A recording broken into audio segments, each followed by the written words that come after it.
Tira lang ka ha. Ay! Nay! Diyan ka lang. Hello, boy. Tabi ka lang dyan kasi masagasaan ka dito. Wala siyang mama, no?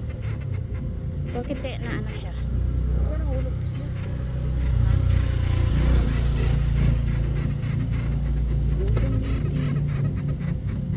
Kung kami ipakain sa'yo. Maghapon po. Nakikita ko. Uy! Baka lumipad. Nalaglag siguro ni siya sa ano dahil sa salang niya. Baka nasa taas siya. Para mabuting kayo. Para oo, nagkay kahoy. Yan. Daraan niya siya nahulog sa mata sa taas. Wala ka naman sa taas. Kailangan masakit. Kung ano sa kuan daw niya. Kawana na lang na siya eh. Kaya lang ka. Lara yung ikaw na ubito ko. Ay, ito pa. Lara, dira ko siya sa